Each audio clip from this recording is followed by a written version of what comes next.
దేశవ్యాప్త సమ్మె పిలుపులో భాగంగా జిల్లా కేంద్రంలోని బీఎస్ఎన్ఎల్ కార్యాలయం ఎదుట ఉద్యోగులు బుధవారం ధర్నా నిర్వహించారు. ఈ సందర్భంగా బీఎస్ఎన్ఎల్ ఉద్యోగులు మాట్లాడుతూ బీఎస్ఎన్ఎల్ ఉద్యోగులకు జనవరి 17 నుంచి పీఆర్సీ అందజేయాలన్నారు.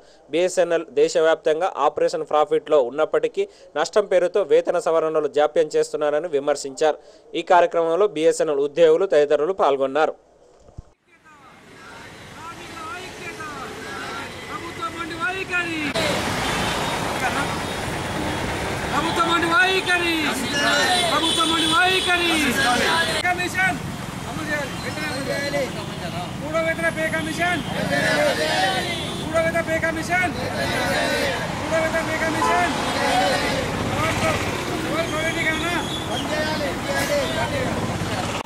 గత 2017 నుండి బీఎస్ఎన్ఎల్ ఉద్యోగులకు పే కమిషన్ వచ్చేది.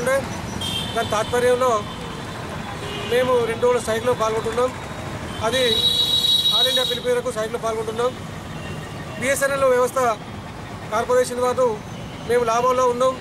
ప్రభుత్వ ఉద్యోగులకు 15% ఫిట్మెంట్ తోటి జీతభత్యాలు చెల్లించడానికి మేము సమకూర్చుకుంటున్నాం అని ఒక కమిటీ తీర్మానం చేసి దాన్ని పార్లమెంటుకు సబ్మిట్ చేసినా కూడా వారు పార్లమెంట్లో ఆమోదం చేయకుండా కార్మికుల మీద వ్యతిరేకతతోటి అటు విషయాన్ని తొక్కిపెట్టి తారతమ్యం చేసుకుంటూ మమ్మల్ని ఇబ్బంది పెడుతున్నారు.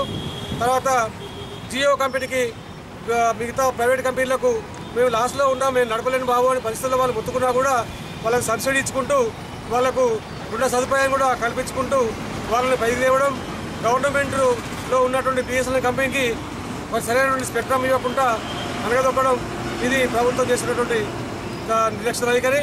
దానికి నిరసనగా ఈ 2 రోజుల స్ట్రైక్లో పాల్గొంటున్నాం. అటు విషయాన్ని పబ్లిక్ అంతా గమనించుకొని మాకు సహకరించాలని కోరుతూ ఈ సమయం